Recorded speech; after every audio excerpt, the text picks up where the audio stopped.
everyone, and welcome to the progress report on my voxel style game made in UPBGE, or Blender Game Engine. So first thing I want to show off is we have a fancy new sky system. So if I just hide all of these, here we go, I'll show off the sky system. So we've got volumetric clouds, similar as the ones we had before, but these ones are much better. Then we have a sunset variant, and then as it goes into nighttime, we'll see stars. It's very striking and very pretty, and it will look very nice once it's complete. So yeah, that's the first thing I wanted to show off. The fact that we do have indeed a rather nice looking dynamic sky. Alright, and now I just wanted to show off what I've been doing on the chunks side of things. So cubic chunks now pretty much instantaneously load, so there's no more waiting for chunks to load and unload. When you place a block, it's saved to a chunk file, and so on and so forth. Nothing really special there. I'm also working on the mob AI right now. It's nothing fancy, but you know, it gets the job done. You can push it, so that's fun.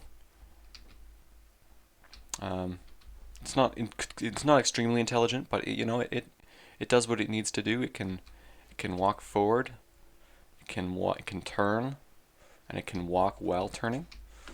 So yeah, it's pretty cool. So it's mostly driven with Python. It's got some controllers, but I'm trying to limit the number of controllers involved.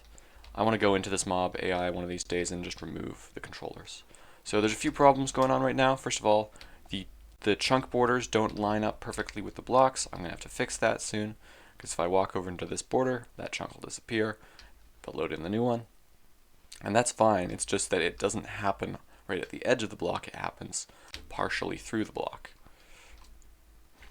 So if I hop onto this block, it'll change, which isn't acceptable. So what I'm going to have to do is I'm going to have to realign the normals. All good, I can do that in bulk, so it's really not a problem.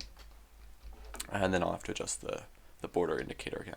Similarly, if I select the indicator and I turn it off, I will just set this up, it looks all good, and then if I jump off, it does have detection, so that's all good. Very good. Interesting. But anyways, that is that. There we go. So yeah, this is our progress report. It's not a ton of progress. This hasn't been my main focus recently, but progress is still underway. I'm looking to hook up proper models to the mob's system. I've also been doing a lot of work on these shadows to make them look nice. So with that out of the way, I think that concludes everything. Stay tuned for the next devlog.